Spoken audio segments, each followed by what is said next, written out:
할렐루야. 주님의 이름을 찬송하여라. 주님의 종들아 찬송하여라. 주님의 집 안에, 우리 하나님의 집들 안에 서 있는 사람들아, 주님은 선하시니 주님을 찬송하여라. 그가 은혜를 베푸시니 그의 이름 찬송하여라. 아멘.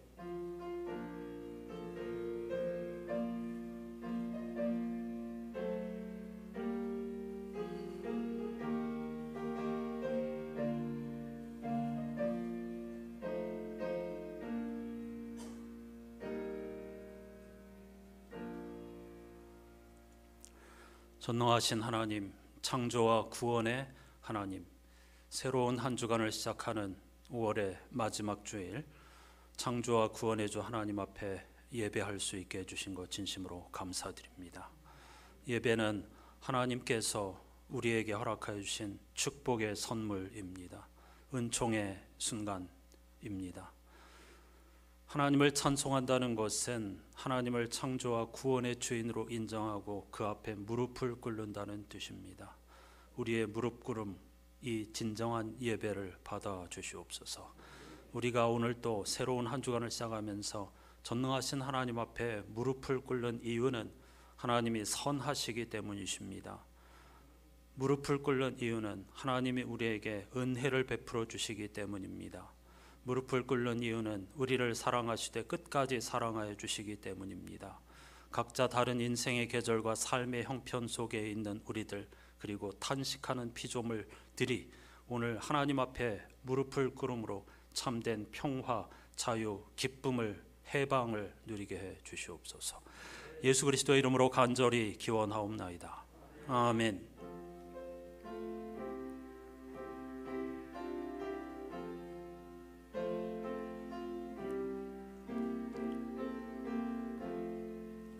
주여 우리 무리를 불쌍하게 여기사 크신 복을 주시고 주의 얼굴 뵈소서. 주의 구원하심을 널리 알게 하시니 천하 만국 백성들 주께 찬송합니다. 주가 다스리시고 바른 심판하시니 나라들이 즐기며 기쁜 노래합니다.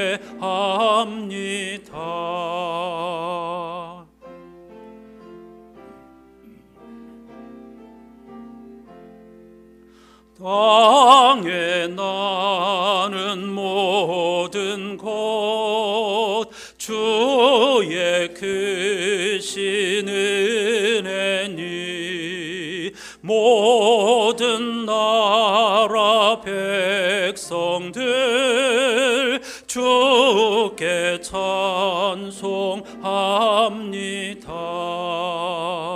하나님 우리에게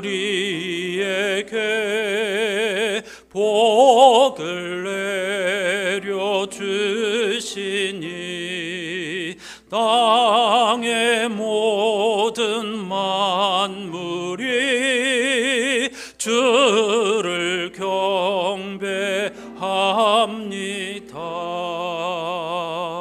아멘.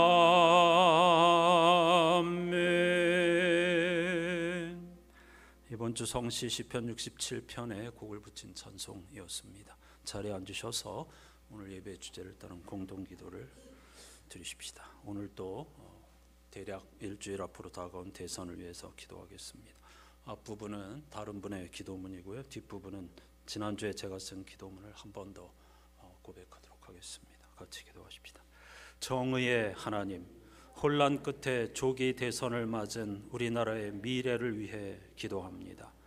이번 대선이 12.3 계엄 사태 이후 이어져 온 혼란을 마무리하고 내란 세력의 영향력을 완전히 끊어내는 선거가 되게 해 주소서. 특정 정당과 세력에 대한 심판만을 앞세우지 않고 새로운 세상에 대한 시민들의 열망에 부응하며 나아가게 해 주소서. 구태의연한 기득권의 싸움이 아니라 정책과 비전을 겨루는 선거가 되게 해 주소서. 우리가 마주한 문제, 정말로 해결해야 할 문제에 대한 다양한 목소리와 대안이 제시되어 승자도 패자도 웃을 수 있는 축제 같은 선거가 되게 해 주소서. 역사의 주인이신 하나님, 악어의 눈물로 민심을 얻으려는 자, 상대를 비난하는 것으로 자신의 열등감을 감추는 자, 힘자랑으로 자신의 두려움을 숨기는 자, 수치를 모르는 자와 거짓을 일삼는 자를 분별하는 안목을 주소서. 자신이 제한자임을 인정하는 자, 생명을 소중히 여기는 자, 민심이 천심임을 아는 자, 듣는 마음을 가진 자, 공공성에 대한 이해가 있는 자, 갈등을 조정하는 카리스마를 지닌 자, 솔선수범으로 가진 자들의 마음을 여는 자, 부끄러움을 아는 자, 미래를 위한 비전이 있는 지도자를 세워주시어 새롭게 출발하는 대한민국이 되게 해 주소서. 예수 그리스도의 이름으로 기도합니다. 아멘. 우리가 살아가는 세상에 대한 책임은 우리 자신에게 있습니다. 그러므로 이번 대선을 욕망의 노예가 되지 않고 정말 하나님 나라를 갈망하면서 소중한 한 표를 행사하는 우리들이 되게 해달라고 다 같이 침묵으로 기도하십시다.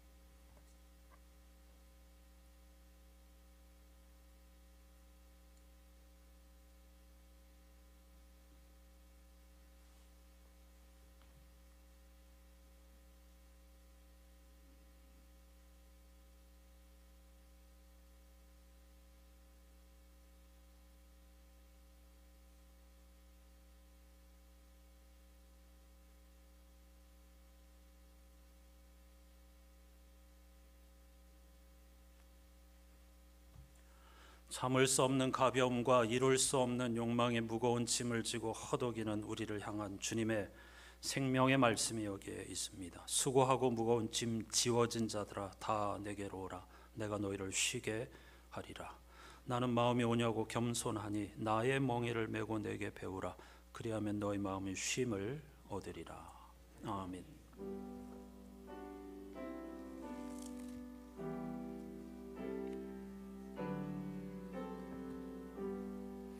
그리스도인들이 믿는 도리를 사도신경으로 힘차게 고백하십시다.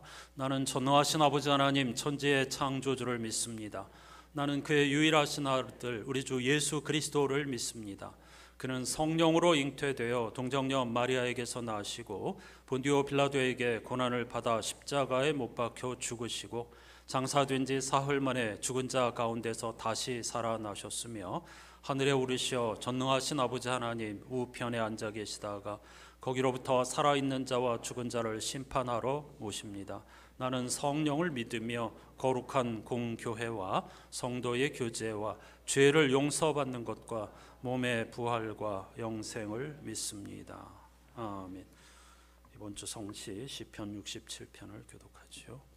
하나님은 우리에게 은혜를 베푸사 복을 주시고 그의 얼굴빛을 우리에게 비추사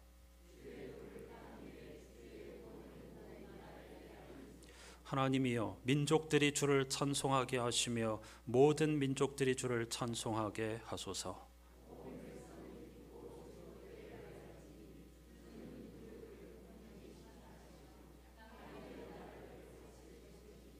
하나님이여 민족들이 주를 찬송하게 하시며 모든 민족으로 주를 찬송하게 하소서.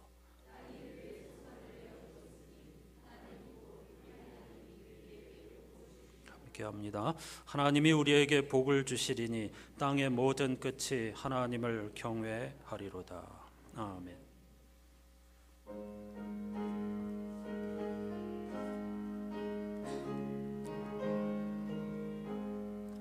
나의 생명 되신 주 주님 앞에 나아갑니다. 주의 흘린 보혈로 정케하사 받아주소서. 날마다 주를 찬송하겠네. 주의 사랑 줄로서 나를 굳게 잡아매소서. 괴로운 세상 지낼 때 나를 인도하여 주소서. 주를 믿고 나가면 나의 길을 잃지 않겠네. 날마다 주를 찬송하겠네. 주의 사랑 줄로서 나를 굳게 잡아매소서.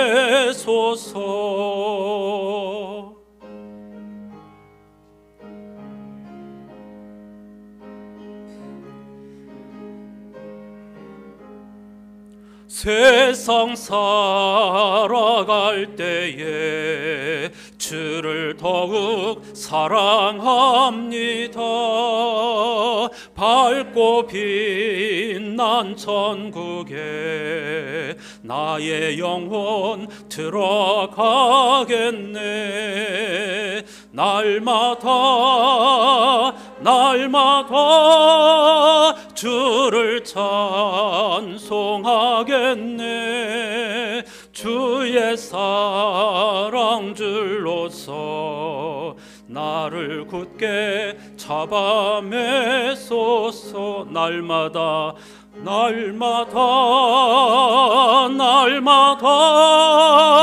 주를 찬송하겠네.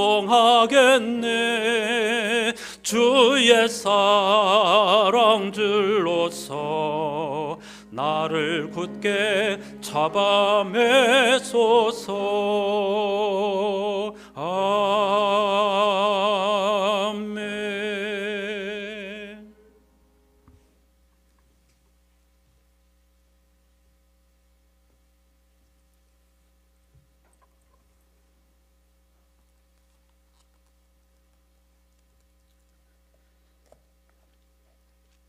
사랑과 은혜가 충만하신 하나님 아버지, 이 환난 많고 풍파많은 세상 속에서 우리를 지금까지 주님의 사랑과 은혜로 인도하여 주심을 진심으로 감사를 드립니다. 또한 은혜의 주님께서 우리를 주님의 전으로 인도하사 늘 우리에게 복 주시기를 원하시는 주님을 이 시간도 우리 모두 기쁜 마음으로 찬양을 드립니다. 주님 홀로 영광을 받아 주시옵소서. 또한 우리에게는 주님을 향한 믿음이 더욱 자라나게 하시고 우리의 입술에 주님을 향한 감사가 끊이지 아니하도록 축복하여 주시옵소서. 우리의 소망이 되시는 주님, 우리가 세상적인 유혹에 귀를 기울이지 않게 하여 주시기를 원합니다. 오직 양심과 진리와 주님의 말씀에만 귀를 기울이고 주님께만 순종하며 진리의 말씀 안에서 진정한 자유를 누릴 수 있는 저희들이 다 되게 하여 주시옵소서. 하루가 시작될 때 은혜를 주시며 하루가 끝날 때에도 은총을 부으사 우리의 삶의 평안과 안식을 주셔서 다시금 하나님의 돌보심을 감사하게 하옵소서. 또한 이제는 눈을 들어 주님의 뜻이 어디에 있는지 찾게 하시고 진리를 알지 못하는 영혼들의 구원을 위해 기도하게 하여 주시옵소서. 세월을 아끼라고 말씀하시는 주님, 벌써 5월의 마지막 주일을 보내고 있습니다. 5월은 어린이날과 어버이날, 스승의 날과 가정의 달 등 많은 뜻깊고 기쁜 날들이 있는가 하면 반면에 가장 슬프고 가슴 아픈 5.18이라는 역사가 우리 앞에 있습니다. 벌써 45주년이라는 세월이 흘렀지만 아직도 그날의 슬픔과 아픔에서 벗어나지 못하고 힘든 세월을 보내고 있는 사람들이 많이 있습니다. 우리는 결코 그들을 잊어서는 안 될 것입니다. 우리는 끊임없이 그들을 위해 기도해야 될 줄로 믿습니다. 또 얼마 전 대형 산불로 인해 고통받고 있는 이들이 있습니다. 하루아침에 집과 모든 삶의 터전을 잃어버리고 힘든 나날을 보내고 있습니다. 사랑의 주님, 산 소망이 끊어진 채 하루하루를 살아가고 있는 사람들을 불쌍히 여겨주시고 기쁨과 소망이 넘치는 복된 삶으로 인도하여 저들을 축복하여 주시옵소서. 또한 무엇보다도 구원의 주님을 만남으로 주님을 믿고 의지함으로 새 생명과 새 평안을 누리게 하여 주시고 하늘의 소망을 갖고 사는 복된 삶이 될 수 있도록 축복하여 주시옵소서. 또한 우리의 소망이 오직 주님께 있음을 고백하오니 우리의 삶 속에서 주님의 역사하심에 순종하는 믿음을 더하여 주시고 우리가 진정한 주님의 뜻이 무엇인지 깨달을 수 있는 귀한 복을 허락하여 주시옵소서. 거룩하시고 자비로우신 하나님, 이토록 힘들고 고달픈 가운데서도 제21대 대통령 선거가 다음 주일 앞으로 다가왔습니다. 하나님, 정말 간절한 마음으로 기도드립니다. 이 나라 이 민족을 불쌍히 여겨 주셔서 이번에야말로 하나님을 두려워하고 이 나라의 모든 국민을 진정으로 아끼고 사랑하는 대통령을 뽑을 수 있도록 은혜를 베풀어 주시옵소서. 그리하여 이 나라가 상식이 통하는 나라, 정직과 정의가 살아있는 나라로 발돋움할 수 있는 기회를 허락하여 주시옵소서. 또한 이 사회도 경제 침체로 인하여 심한 슬픔 속에 빠져 있사오니 어서속히 주님의 은혜로 건져주시고 가뭄에 단비가 내리듯 주님의 자비와 은총을 함께 하셔서 봄날의 아름다운 꽃과 같이 생기가 가득한 사회가 되게 하여 주시옵소서. 그동안 이 사회를 무너지게 만들었던 모든 죄의 잡초를 뽑아내게 하시고 이제는 물질만을 의지하는 방만한 삶을 살지 않도록 하셔서 주님의 은혜를 사모함으로 주님의 날개 아래 보호함을 받는 주님의 밝은 빛이 가득한 사회가 되게 하여 주시옵소서. 은혜가 충만하신 하나님, 이 시간도 간절한 마음으로 기도드립니다. 우리 권속들과 가족 중에 영육간에 연약한 식구들이 있습니다. 주님의 치료의 손길이 필요합니다. 주님의 치료의 능력이 필요합니다. 이들이 하루속히 예전보다 더욱더 건강한 모습으로 일어설 수 있도록 은혜를 베풀어 주시옵소서. 언제나 예배를 돕는 손길들을 일일이 기억하여 주시고 하늘의 신령한 축복을 허락하여 주시옵소서. 이 시간도 귀한 목사님을 단위에 세우셨으니 성령의 능력으로 붙드셔서 우리에게 주님의 말씀을 대언하실 때에 주님께서 우리에게 향하신 뜻이 무엇인지 알게 하시고 우리의 약하고 상한 심령을 강하게 하시고 치유하시는 귀한 역사가 일어날 수 있는 귀한 말씀을 선포하게 하여 주시옵소서. 이 예배를 위하여 주님을 사모하는 모든 심령들의 마음을 보시고 우리에게 귀한 복을 허락하여 주시옵소서. 우리를 죄에서 구원하신 예수 그리스도의 이름으로 간절히 기도드리옵나이다. 아멘. 할렐루야.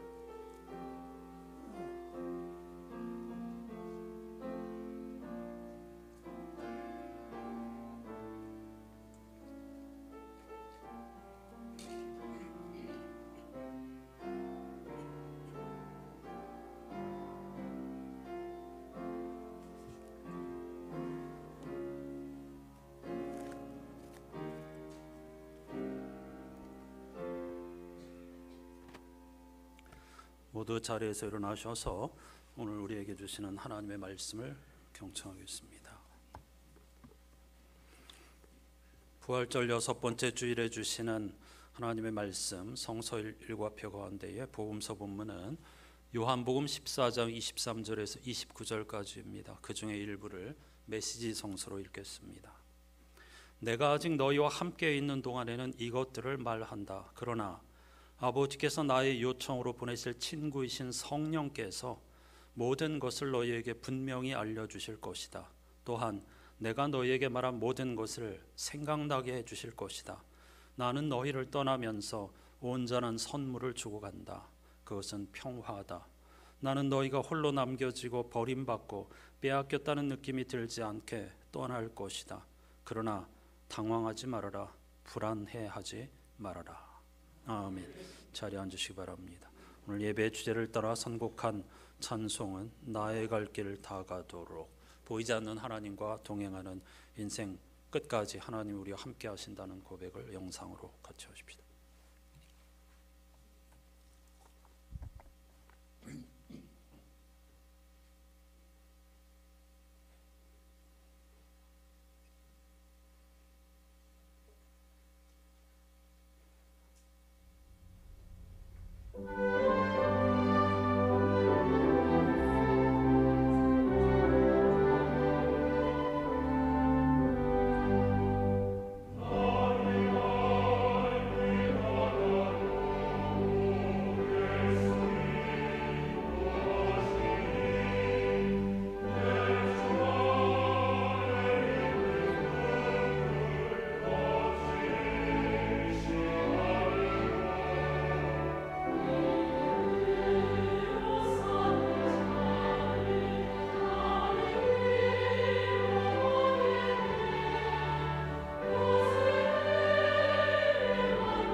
다 같이 무슨 일을 만나든지 만사형통하리라.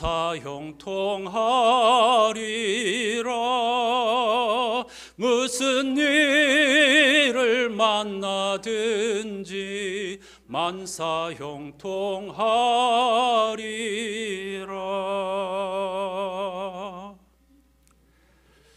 이 신앙 고백의 깊이에 다가서기만 한다면 오늘 더 이상 여기에 있을 필요가 없습니다.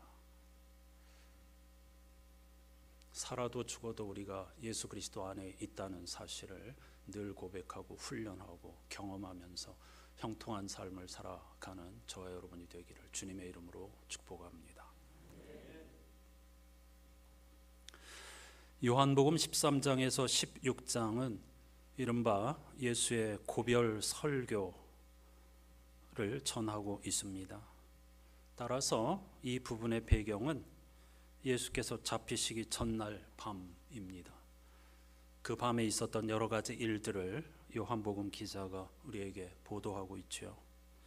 13장은 이렇게 시작합니다. 유월절 전에 예수께서는 자기가 이 세상을 떠나서 아버지께로 가야 할 때가 된 것을 아시고 세상에 있는 자기의 사람들을 사랑하시되 끝까지 사랑하셨다. 그리고 예수께서는 제자들의 발을 하나씩 씻겨주시고 식탁으로 초대하여서 빵과 포도주를 나누어 주면서 그것이 무엇을 의미하는지를 설명해 주셨습니다. 하지만 아름다운 이야기는 여기까지입니다. 이제부터 슬픈 이야기가 이어지는데요. 함께 식사하던 예수께서 괴로운 목소리로 너희 즉 제자들 가운데 하나가 나를 배반할 거라고 하셨습니다. 그러자 유다가 슬그머니 그 자리를 빠져나갔죠. 주님은 이제 인자가 영광을 받을 때가 되었다면서 이제 곧 너희들을 떠날 거라고 했습니다.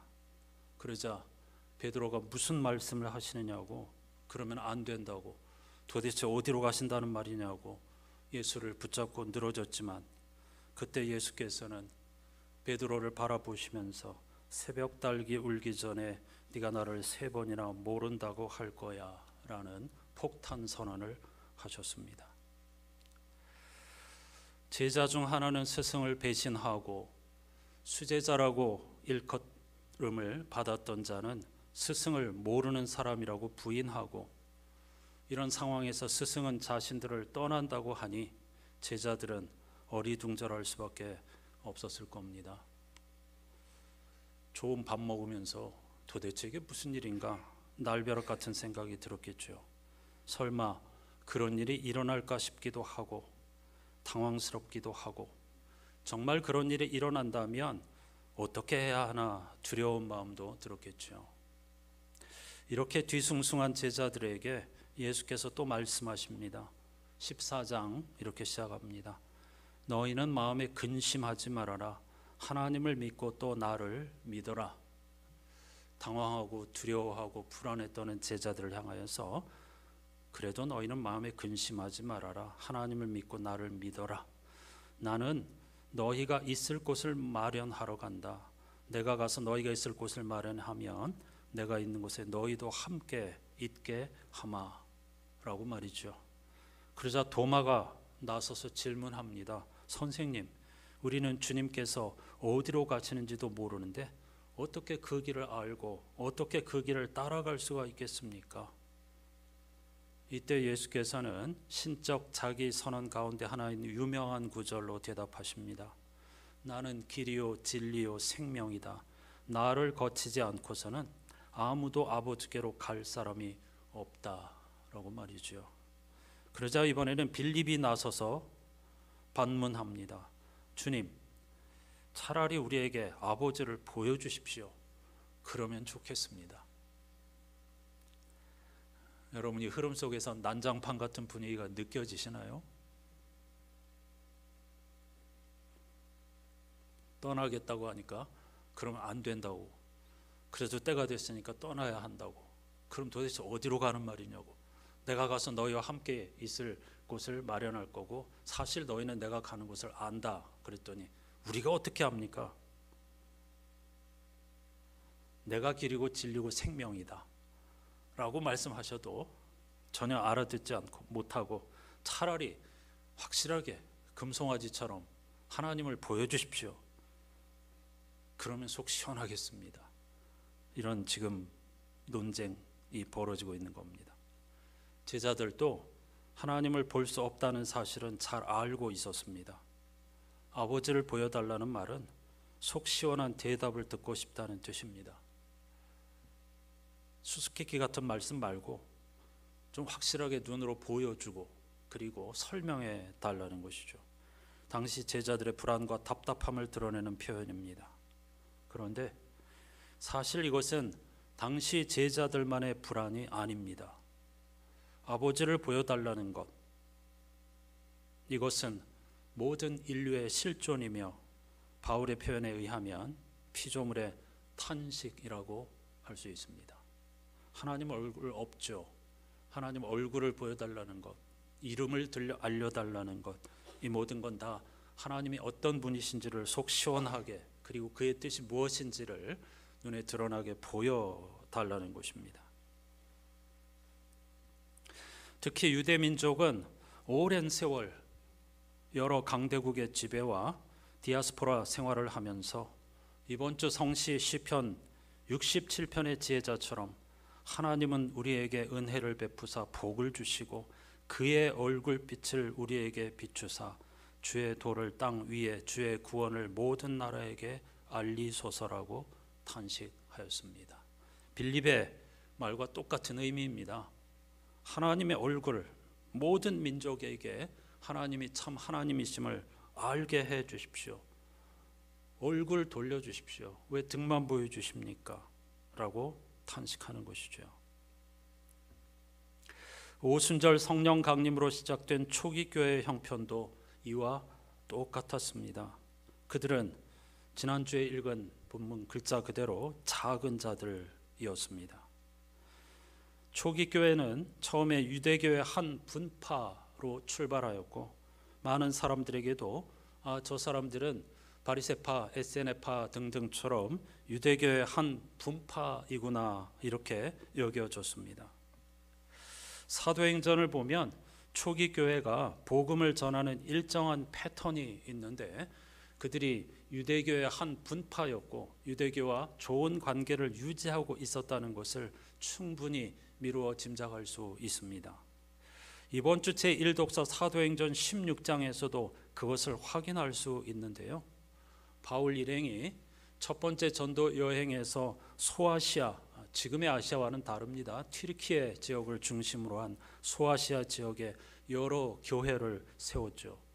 그리고 일정한 시간이 지난 다음에 이들이 신앙생활을 잘 하고 있는지 어려운 일은 없는지 다시 한번 확인하고 격려하기 위한 목적으로 바울은 예루살렘을 떠나 소아시아 지역으로 갔는데 어찌된 일인지 거기서 복음 전도하는 길이 자꾸 막히기 시작하였습니다. 크게 두 가지 이유가 있는데요. 하나는 이 극단주의 유대인들이 바울을 예수를 전하는 변절자, 그들의 입장에서 볼 때는 변절자이죠. 바울을 죽이려고 수천 킬로미터를 쫓아다녔기 때문입니다. 또 하나는 유대인 내부 안에서도 바울을 인정하지 않고 비난하고 공격하는 사람들이 있었기 때문입니다. 실제로 바울은 예수 그리스도를 목격한 사람이 아니죠. 하나님의 신비로운 은총으로 그리스도인이 되고 삶의 방향을 돌이킨 사람이었는데 유대인 지도자들이 당신이 뭔데 사도라고 자칭하면서 복음을 전하느냐고 반대하였기 때문에 여러 가지 이유로 그 뜻한 바를 이루지 못했습니다. 그래서 그곳에서 간절히 기도하는 중에 바울은 깨달았습니다. 하나님께서 우리를 다른 곳으로 인도하시는구나 라고 말이죠. 사도행전 기자는 그것을 꿈에 혹은 환상 중에 마케도니아 사람이 나타나서 바다 건너와서 우리를 도우라고 했다고 묘사하고 있지만 이건 문학적인 표현입니다. 사도 바울이 이런 현실적인 난관, 어려움에 봉착하여서 하나님의 뜻은 어디에 있을까? 지금까지 제가 말씀드린 것처럼 하나님께서 이런 상황에서 바울에게 짠 하고 나타나셔가지고 너 여기를 떠나 이곳으로 가 이렇게 하시면 얼마나 좋겠습니까? 근데 그렇게 하지 않으십니다. 그래서 그는 몸부림치며 기도하던 끝에 하나님께서 나를 다른 곳으로 인도하시는구나 라고 깨닫고 그것을 하나님의 인도하심으로 인정하게 된 겁니다. 그래서 바다 건너 당시 마케도니아라고 부르는 지역에 가게 되었는데 첫 번째 도착한 도시가 바로 빌립보입니다. 오늘날로 치면 튀르키예에서 배를 타고 그리스에 도착한 곳입니다. 빌립보는 오늘날 그리스에 속한 도시거든요. 오늘 사도행전 16장을 보면 바울이 그 빌립보에 도착해서 안식일을 맞아 가장 먼저 한 일은 회당을 찾아간 것입니다. 기원전 6세기 예루살렘이 멸망한 후에 유대 민족은 바빌론, 페르시아, 헬라, 로마 제국의 흥망성쇠를 따라서 여러 제국들의 지배를 받으면서 예루살렘이 아닌 이미 세계 전역으로 흩어져서 디아스포라의 삶을 살고 있었습니다. 문제는 그들에게 성전도 없고 지도자도 없다는 것입니다. 그럼 어떻게 야훼 신앙과 유대인의 정체성을 유지할 수 있을까? 오직 회당에 모여서 하나님의 말씀을 기억하여서 읽고 전하고, 그리고 그 말씀의 원리, 율법의 원리를 따라서 자신들의 정체성을 지키는 것밖에 없었습니다. 결국은 그렇게 해서 살아남았죠. 이런 배경에서 바울은 그 지역에 당연히 교회는 아직 없었으니까 먼저 회당부터 찾았다는 것입니다. 그리고 거기에서 모여있는 여성들을 향하여 복음을 전했다고 제1독서가 우리에게 전해주고 있습니다. 이게 무슨 말이냐면 바울이 전도 여행을 다닐 때만 해도 유대교와 기독교가 선명하게 구분되지 않고 유대교의 하나의 종파로서 존재했다는 뜻입니다. 그러다가 기원 후 73년에 유대인들이 끊임없이 로마에 이렇게 반기를 들고 쿠데타를 일으켰는데 결정적으로 기원 후 73년에 완전한 패배로 끝나고 말았습니다. 그때부터 상황이 달라졌습니다. 초기 교회는 유대교와 그 시절부터 점점 갈라서기 시작합니다. 종교적 신념이 서로 달랐기에 이제 더는 함께할 수 없겠구나라고 깨닫게 된 것입니다. 결정적인 그 차이는 바로 십자가와 부활에 대한 신앙 고백 유무에 있겠죠. 이렇게 1세기 말 유대교와 초기 교회가 분리되었는데 이건 단순히 서로 갈라섰다는 걸 의미하는 게 아닙니다. 당시까지 유대교는 초기 기독교의 이런 우산이 되어 주었습니다. 로마 제국의 압제 속에 있는 유대인들에게 유대교의 한 분파였기 때문에 그들은 일정한 보호를 받으면서 안전장치로 유대교를 활용할 수 있었다는 뜻입니다. 그런데 유대교와 분리된 다음부터는 완전히 홀로 외딴 섬에 고립된 그런 신세가 되어버리고 말았습니다. 따라서 당시 그들은 자신들의 위치에 대한 불안과 절망, 일종의 분리불안을 경험하게 된 것입니다.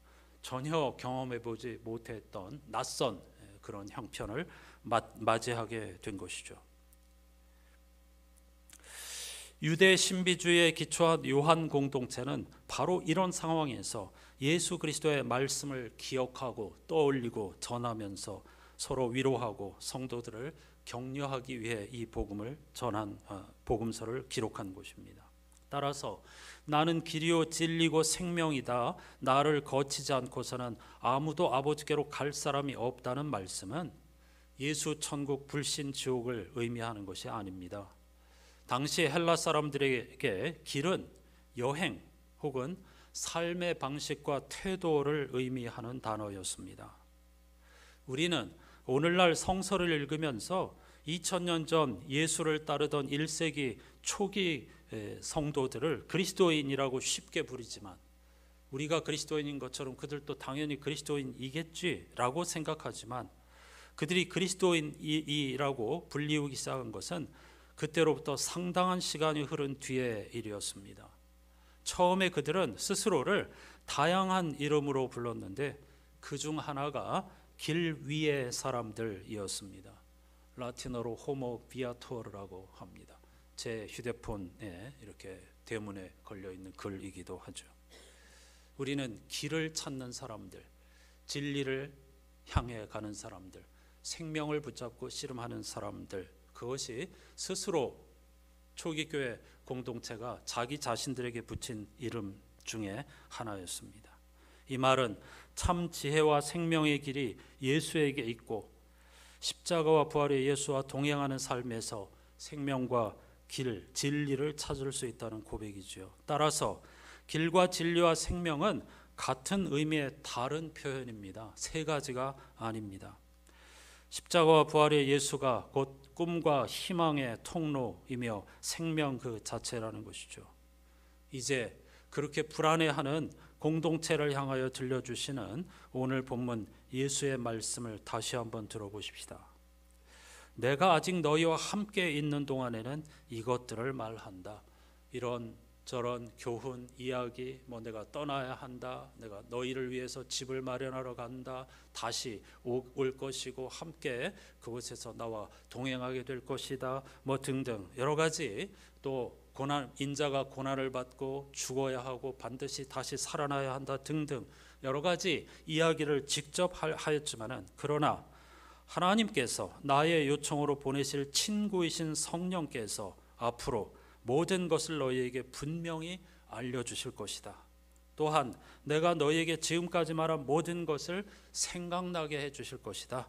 이건 단순히 생각나게 해주신다는 것이 아니라 깨닫게 해주신다는 뜻이겠죠. 나는 너희를 떠나면서 온전한 선물을 주고 간다. 그것은 샬롬이다. 지금 분리불안 장애를 겪으면서 불안하고 두려워하는, 갈팡질팡하는 제자들을 향하여서 샬롬, 나는 너희가 홀로 남겨지고 버림받고 빼앗겼다는 느낌이 들지 않게 떠날 것이다. 성령을 보내주신다. 걱정하지 말아라. 그러니 당황하지 말아라. 불안해하지 말아라. 이렇게 당부하시는 것이 오늘 본문의 내용입니다.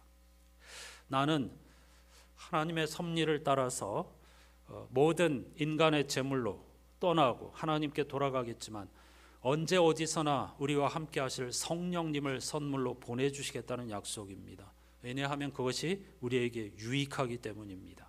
비록 이 땅에서 우리는 하나님의 얼굴을 볼 수는 없지만 구원과 생명 완성의 보증이신 성령께서, 성령은 여러 가지 별명이 있는데 그 중에 하나가 보증 혹은 선불이라는 뜻입니다.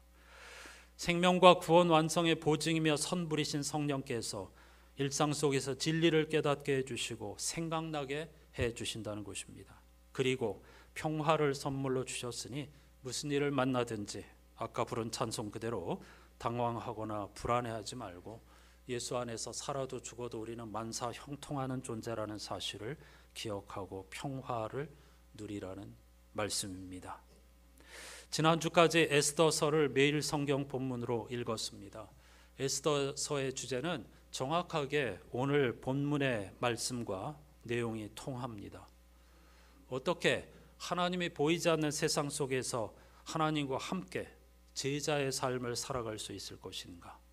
요한복음 본문에서 예수께서 나는 떠날 거야. 그러나 걱정하지 마. 왜냐하면 성령께서 너희와 함께 하실 것이기 때문이라고 말씀하셨죠. 성령이 눈에 보이시는 분이십니까? 성령의 또 하나의 별명은 바람이죠. 바람이 어디서 와서 어디로 가는지 알 수 없는 것처럼 눈에 보이고 손으로 잡을 수 없지만 그 하나님의 영이 언제 어디서나 함께 우리와 함께 하시겠다는 약속입니다. 에스더서, 지금 사도행전에서도 볼 수 있고 이렇게 고대에 이미 나라를 빼앗기고 여러 세계 곳곳으로 흩어져서 디아스포라의 삶을 살고 있던 일단의 유대인들에게 들려주시는 하나님의 말씀이 바로 에스더서입니다. 그런데 에스더서의 가장 중요한 특징 가운데 하나는 하나님이라고 하는 명칭이 등장하지를 않습니다. 성서에 보면은 아가서에도 하나님이라는 명칭이 한 번도 나타나지 않습니다. 그런데 아가서에서 하나님이라는 명칭을 사용하지 않는 것은 지극히 당연한 일입니다. 왜냐하면 아가서라고 하는 제목은 노래 중에 노래, 최고의 노래, 사랑 노래라는 뜻이고 시입니다. 시에 어떤 논문처럼 혹은 신학서적처럼 하나님이 진리이시다 이렇게 하면 그건 시가 아니잖아요. 그리고 사랑을 어떻게 표현할 수 있겠습니까? 따라서 하나님을 남녀의 사랑으로 이렇게 표현하는 것은 지극히 당연한 일인데, 문제는 치열한 절체절명의 그 인종 청소를 당할 절멸의 위기 상황 속에서 기록한 에스더서에 어떻게 하나님의 이름이 한 번도 등장하지 않느냐 하는 것은 오랜 세월 동안 학자들에게 아주 중요하고 민감한 질문이 될 수밖에 없었습니다. 그런데 아가서에서 그랬던 것과 마찬가지로 에스더서에도 성서 기자가 하나님이라고 하는 신명을 사용하지 않는 것은 의도적인 일입니다. 한마디로 말씀드리면 하나님이 눈에 보이지 않는 분이라는 것을 강조하기 위해서입니다. 특히 이렇게 강대국의 식민 지배를 받으면서 포로로 끌려와서 곳곳에 흩어져 살아가면서 수많은 민족으로부터 살해, 위협, 멸절의 위협을 받는 그들에게 하나님이 전혀 보이지 않는다는 것은 매우 심각한 문제가 아닐 수 없었습니다. 그래서 시편 67편처럼 하나님 얼굴을 보여달라고 그들은 탄식할 수밖에 없었던 것이죠.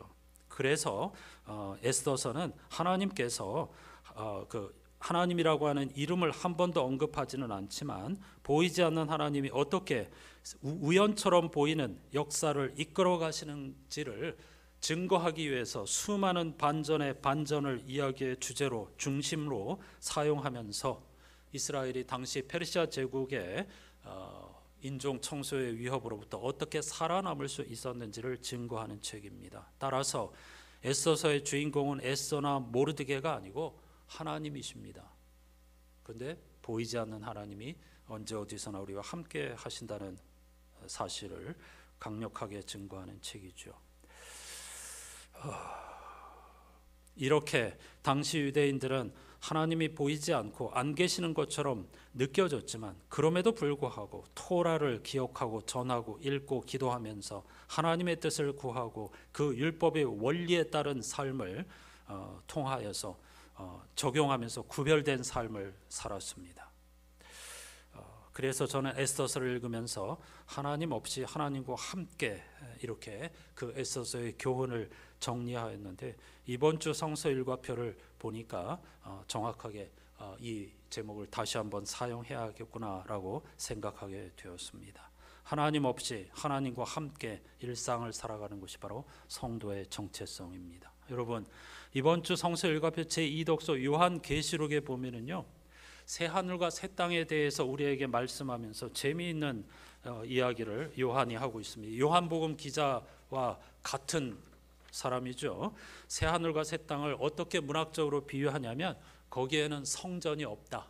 왜냐하면 하나님이 친히 성전이시기 때문이다. 거기에는 낮과 밤이 없다. 왜냐하면 하나님이 친히 빛이 되어 주시기 때문이다. 이런 식으로 그가 이렇게 환상 가운데서 경험한 하나님의 나라 새 하늘과 새 땅을 우리에게 문학적으로 묘사하고 있습니다. 그런데 이게 무슨 뜻입니까? 뒤집어 보면 모든 것 속에 하나님이 계신다는 뜻입니다. 그렇죠? 이 빛이 필요 없고 하나님이 빛이시기 때문이다. 성전이 필요 없고 하나님이 성전이시기 때문이다. 우리는 눈에 보이는 성전 혹은 어떤 태양 그런 것들을 신이라고 생각하는데 모든 것 속에 하나님이 살아계시고 역사하고 계신다. 이걸 요한복음 기자, 계시록 기자가 말하고 있는 것이죠. 주중에 그 성서 고대 언어학자인 전 서울대 종교학과 교수 배철현 목사님이 그 미국 시인, 자연을 소재로 많은 시를 쓴 메리 올리버라고 하는 시인의 클라리온 강가에서라는 시를 페이스북에 올렸습니다. 제가 이분을 통해서 많은 것을 공부하고 있는데요. 이 상당히 긴 시인데 그걸 우리말로 이분이 번역해 놓았는데 문제는 이분이 고대 언어에 능통한데 오랫동안 외국 생활을 하면서 우리말에는 무척 서툽니다. 그래서 우리말로 시를 번역해 했는데 무슨 말인지 잘 모르겠어요. 그래서 제가 상당히 오랜 시간 동안에 이걸 다시 우리말로 번역한 걸 다시 우리말로 번역을 했습니다. 왜냐하면 이번 주 성서 일과표의 맥락과 정확하게 일치하기 때문입니다. 다는 못 읽고요. 그 중에서 부분만을 읽어보겠습니다. 여러분 눈으로 한번 따라와 주십시오. 클라리온이라고 하는 강가에서 어떤 경험을 시적으로 표현한 것입니다. 하나님이 누구신지 도무지 모르겠습니다. 하지만 이것만은 말할 수 있습니다. 저는 강물이 돌에 부딪혀 튀어오르는 한 강가에 앉아서 오후 내내 강물이 말하는 목소리를 들었습니다. 강물이 돌에 부딪히면 무언가 할 말이 있는 것 같습니다. 그리고 물 자체도, 물 밑에 끌려다니는 이끼도 할 말이 있는 것 같습니다. 천천히, 아주 천천히 그들이 말하는 것이 분명해졌습니다. 강물이 말합니다. 저는 거룩함의 일부입니다. 신성, 하나님의 얼굴의 일부라는 뜻입니다. 돌이 말합니다. 저도 거룩함의 일부입니다. 그리고 이끼도 강물 밑에서 속삭입니다. 저도 거룩함의 일부입니다. 저는 전에도 몇 번 그곳에 다녀온 적이 있습니다. 아주 짧은 시간에 어떤 일이 일어나지 않아도, 이런 소리를 짧은 시간에 듣지 못한다 하더라도 강을 탓하지 마세요. 당신은 1시간 혹은 하루 안에 그 소리를 들을 수는 없습니다. 아무나 그런 소리를 들을 수 없다는 뜻이죠. 당신이 이기심으로 당신의 귀를 막으면 그 어떤 소리도 들을 수 없답니다. 하나님이 존재한다면 그는 단순히 물질적인 풍요나 행운을 주는 존재가 아닙니다. 강물이 말합니다. 당신이 상상할 수 있는 것을 상상해 보세요. 계속 상상해 보세요. 귀 기울여 보세요. 그런 뜻이겠죠. 자연이 말하는 소리를, 일상이 우리에게 들려주는 소리에 귀를 기울여 보십시오 라고 당부하는 것입니다. 만일 하나님이 존재한다면 그는 교회나 지식 속에만 계시지 않습니다. 그는 숲이고 그는 사막입니다. 그는 죽어가며 신음하는 만년설입니다. 그는 빈민굴이고 미술관입니다. 그는 화가 반 고흐이고 시인 알렌 긴스버그입니다. 그는 붓과 연필을 청소하고 손질하는 수많은 필사적인 손들입니다. 그는 잠재적으로 우리를 구성하는 각자입니다. 만일 이것이 사실이라면 우리에게 매우 중요한 사실을 말하지 않습니까? 그렇습니다. 우리가 하나님의 자그마한 조각일 수 있습니다. 혹은 적어도 그분의 의도와 희망의 작은 조각일 수 있습니다. 물론 우리에게는 저마다의 일상이 있습니다. 우리 일상은 순간의 몸짓들로 이어집니다. 잘 익은 과일을 자를 때 우리는 감사해야 하지 않을까요?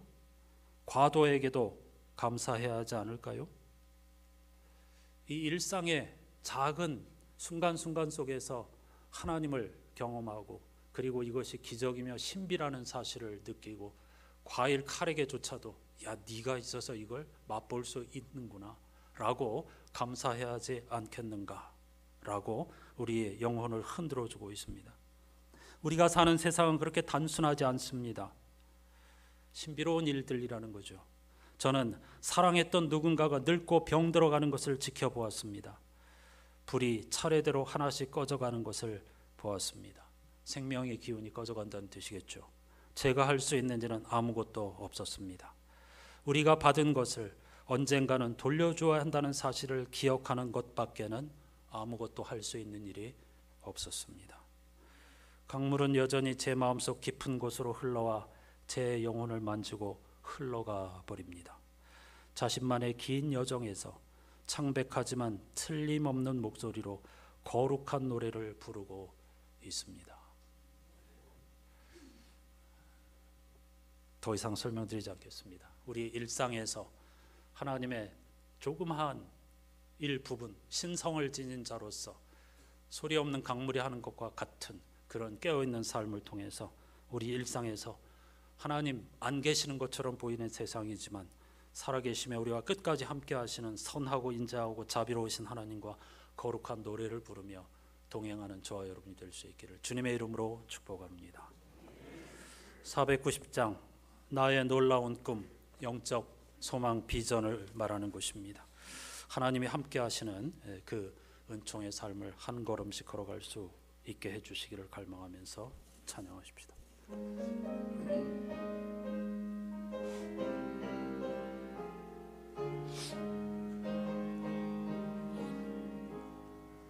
주여 지난밤 내 꿈에 배었으니 그 꿈 이루어 주옵소서.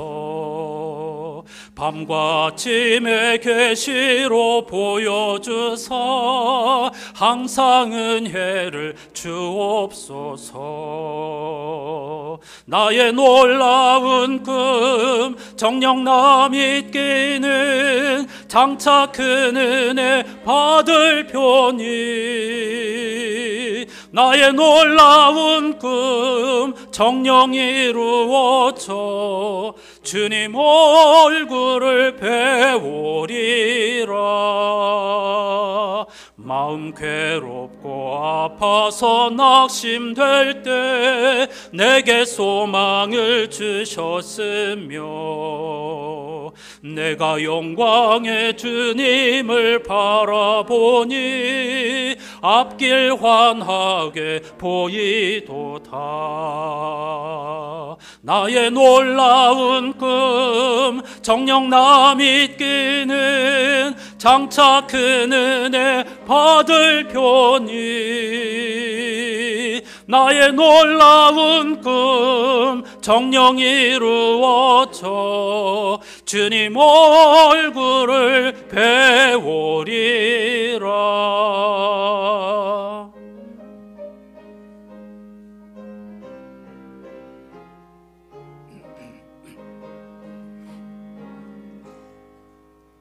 세상 풍조는 나날이 변하여도 나는 내 믿음 지키리니 인생 살다가 죽음이 꿈 같으나 오직 내 꿈은 참되리라.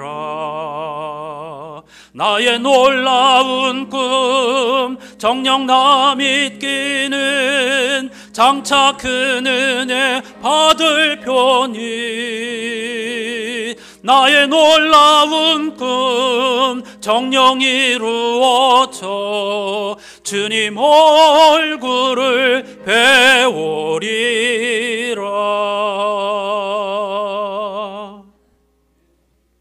3절 가사를 붙잡고 기도하십시다. 세상 풍조는 나날이 변합니다.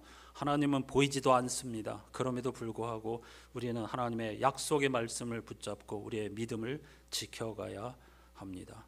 우리의 인생 살고 죽음이 꿈같이 지나갈 것입니다. 그러나 하나님 나라 생명과 구원 완성을 향한 우리의 꿈은 거짓이 아니고 진실임을 알게 될 것입니다.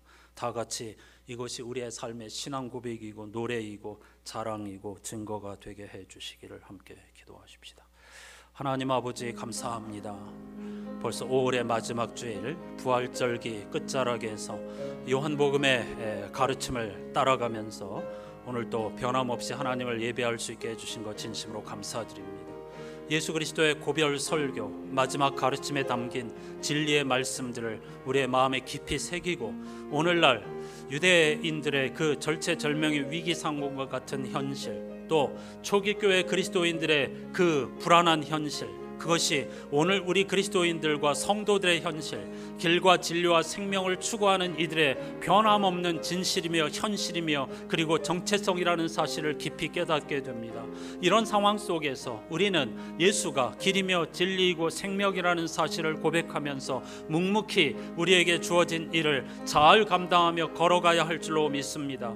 페르시아 제국에서 인종이 사라질 뻔한 절체절명의 위기를 하나님의 선하심을 신뢰하며 그리고 목숨을 건 분투와 용기 있는 행동과 결단과 금식 기도로 말미암아 다시 생명을 이어갈 수 있었던 것처럼 초기 교회가 그 불안과 공포 가운데에서도 십자가와 불안의 예수 그리스도를 붙잡고 살아남아 온 세계에 복음을 전할 수 있었던 것처럼 오늘 세상으로부터 버림받고 우리 스스로에게도 책임이 있지만은 버림받고 맛을 잃어버린 소금과 같은 형편 가운데서 소수의 믿음을 지키는 자로 살아가는 우리들에게도 보이지 않는 하나님의 숨결을 기억하게 해주시고 우리가 하나님의 하나의 작품 작은 조각들이라고 하는 걸 생각하면서 일상 속에서 하나님의 얼굴을 보며 그분의 숨결을 깨달으며 성령님의 깨우쳐 주심으로 말미암아 진리와 충만과 감동과 기쁨과 평화를 빼앗기지 않으면서 이 길을 끝까지 걸어가 우리의 꿈이 헛되지 않았다는 사실을 반드시 맛보는 데까지 나아갈 수 있도록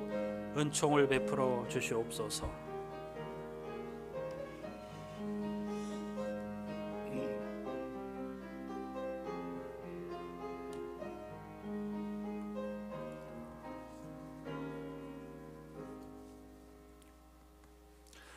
전능하신 하나님, 5월의 마지막 주일 몇 주에 걸쳐서 요한복음 예수 그리스도의 고별 설교를 집중하면서 예배하고 그것을 힘입어 일상을 살아갈 수 있게 해주시니 진심으로 감사드립니다.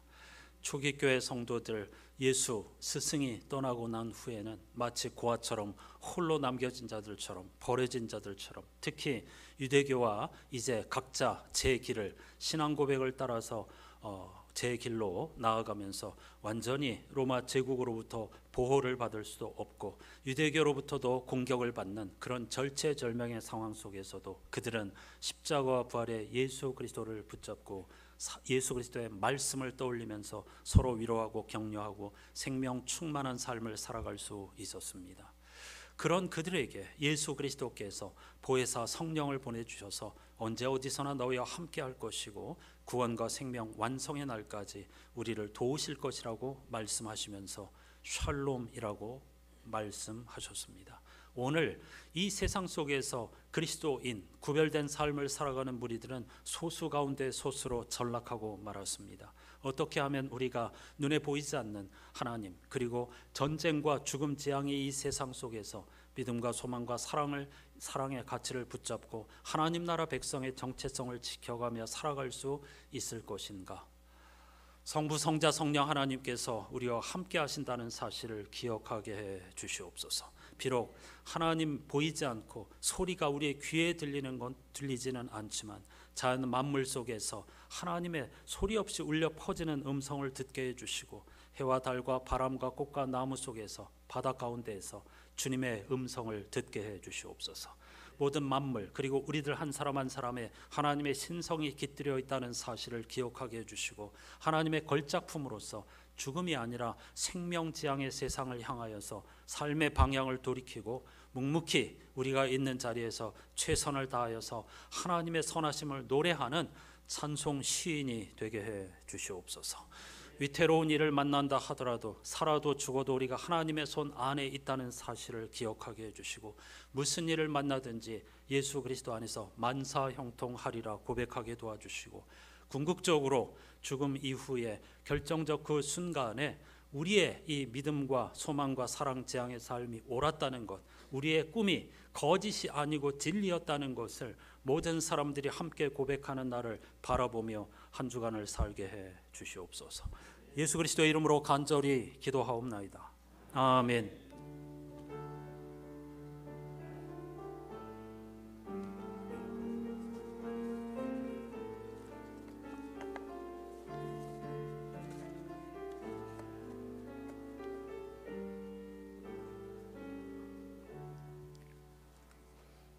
이렇게 인사하십시다. 주님의 평화가 함께 하시기를.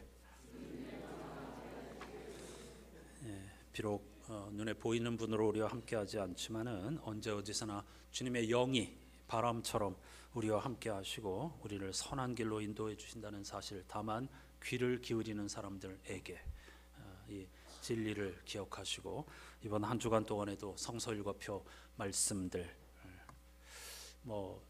저를 향해서 당신은 목사니까 열심히 그렇게 성경 읽고 번역도 하고 그러는 거지라고 생각하시면 거기까지입니다. 여러분도 몸부림을 치셔야 합니다. 도구가 있잖아요. 감사하게도 성서일과표, 매일성경, 또 다락방 등.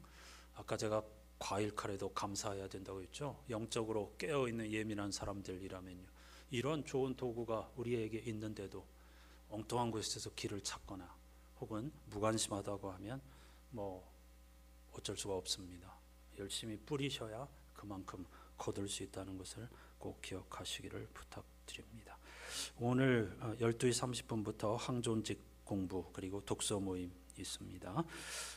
돌아오는 토요일 오후 2시 30분 광주광역시 광산구에 있는 예식홀에서 우리 유미경 집사님, 김유중 선생님의 아들 독호와 김혜지 양의 결혼 예식이 있습니다. 많이 축복해 주시고 축하해 주시기를 바랍니다. 다음 주일은 이삭주기 헌금 주일입니다. 주중에 긴급 기도 제목 문자를 드렸는데요. 우리 김옥원 집사님의 아들 승필 씨가 갑자기 젊은 나이에 찾아온 뇌졸중으로 생사의 기로에 있었는데 그래도 의식이 조금 돌아와가지고 이제 아빠도 알아보고 일단 일반 병실로까지 왔는데요. 아직 그 언어 기능이 회복되지 않았고 한쪽 몸도 마비되어 있는 상황입니다. 김옥임 집사님께서 아들이 직접 이렇게 몸짓으로 말할 수 있게 기도해 달라고 부탁하셨다고 합니다. 이번 한 주간 동안에도 계속해서 우리 승필 씨의 회복을 위해서 간절한 마음으로 응원해 주시고 기도해 주시기를 부탁드립니다. 한 가지 제가 금년에 두 번째 안식년입니다. 아이들과 시간을 좀 보내야 하는데 언제까지 그런 기회가 있을지 알 수 없으니까. 그런데 미국 상황이 지금 너무 좋지 않아 가지고 금년에 좀 어려울 것 같습니다. 대신 금년에 한 서너 주 정도 중에 제가 좀 공부하고 또 세미나하고 그런 시간을 가지려고 합니다. 이번 주에도 아까 말씀드렸듯이 이게 번역을 단순히 우리말만 하는 것이 아니고 영어와 번역을 놓고 다시 그걸 다듬는 것이고, 그러기 위해서는 매주 아주 많은 히브리어 헬라어 사전 찾아보고 공부하고 이런 일들을 해야 되는데요. 좋은 세미나가 있어서 다녀오려고 하고요. 특히 이번 세미나에서는 금년에 제가 염두에 두고 있는 말씀단체 강사가 세미나를 주최하는 것이기 때문에 직접 만나서 보고 들어보고 우리 교회로 한번 오시라고 할 생각입니다. 아무리 좋은 분이라 하더라도 제가 직접 검증하지 않고는, 확인하지 않고는 그래도 조금 염려되는 부분이 있어가지고 직접 대화해보고 정하려고 합니다. 한 주간 제가 안 보이시더라도, 그리고 금년에 가끔 주중에 새벽에 수요일날 안 보이시더라도 그렇게 이해해 주시고 기도해 주시면 감사하겠습니다. 다 같이 자리에서 일어나셔서 찬송하십시다.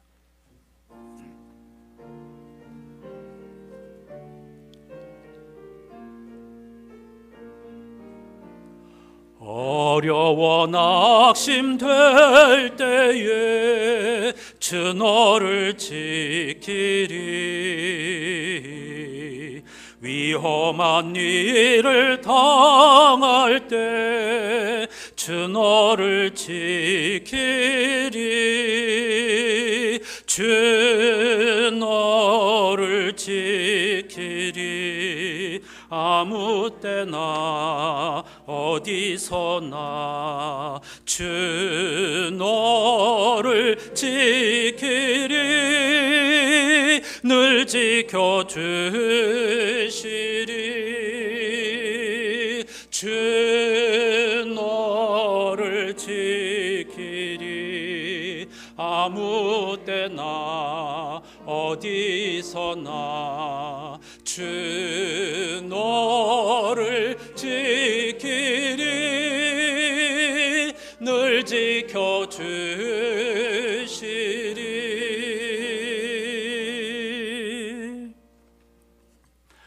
어려워 낙심될 때에 주 너를 지키리.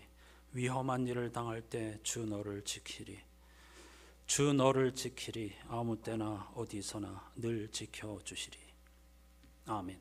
우리 구주 예수 그리스도의 은혜와 하나님 아버지의 사랑과 말로 닿을 수 없는 성령님의 탄식과 교제가 무슨 일을 만나든지, 비록 우리 눈에 보이지 않고 손에 붙잡히지는 않지만 바람 같은 하나님의 영이 언제 어디서나 우리와 함께 하시며 따뜻하고 부드러운 음성, 생명의 길, 우리를 살리는 말씀을 들려주신다는 사실, 그리고 깨우쳐 주시고 우리의 잠자는 영혼을 흔들어 주신다는 사실, 우리는 하나님의 신성이 깃들인 거룩한 작품이라는 사실을 깨닫고 평생 하나님의 거룩한 노래를 부르는 인생을 살기를 다짐하는 모든 이들의 삶의 자리에 영원히 함께해 주시옵기를 간절히 축원하옵나이다. 아멘.